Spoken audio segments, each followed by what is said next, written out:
গোটা বাংলাদেশে এমন কোন পৌরসভা নাই যে পৌরসভায় 93% ট্যাক্স ওঠে। আমি সবচেয়ে কম ট্যাক্স তুলি জয়পুরহাট পৌরসভায়।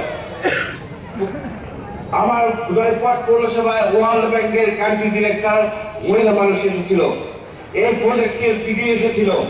তাদেরকে নিয়ে আসার পর আমার সব কিছুই ভালো আছে। যেমন আমার কিডনি যদি ভালো না থাকে আমি বাঁচবো না, সেরকম 100-এর মধ্যে 90 মার্ক পেয়েছি আমি। একটাতে মার্ক পাইনি, সেটা হলো ট্যাক্সের মার্ক।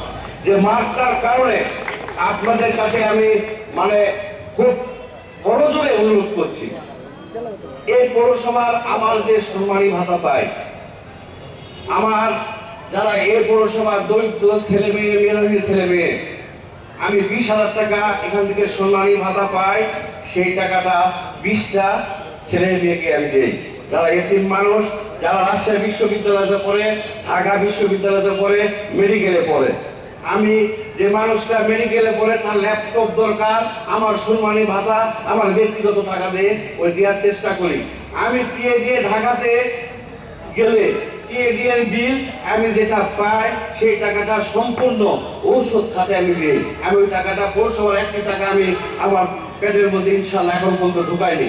আমি আপনাদের কাছে মতামত চাই, পৌরসভার উন্নয়ন করতে হলে এই 3% ট্যাক্স যদি আমি ওনাদেরকে না দিতে পারি, তাহলে এই প্রজেক্টটা অফ হয়ে যাবে।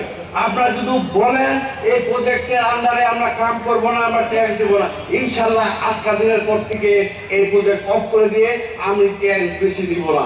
আমার ব্যক্তিগত কোনো উপকারের জন্য না, আমাদের এলাকা অবহেলিত এলাকা, এই এলাকা সুন্দরভাবে মানুষ জীবনযাত্রা উন্নয়ন হোক। যে এলাকায় কারেন্ট নাই, বিদ্যুৎ নাই, রাস্তা নাই, ড্রেন নাই, সেই এলাকার ছেলে মেয়ে ভালো লাগে বিয়ে হয় না। আমি এই 4 বছরে, এই সামনে 4 বছরে আপনারা আমাকে সহযোগিতা করেন। উত্তরবঙ্গের মধ্যে সবচেয়ে সুন্দর জয়পুরহাট পৌরসভা যদি না হয়, সবাইকে ধন্যবাদ। আপনি নেক্সট প্রশ্ন করেন।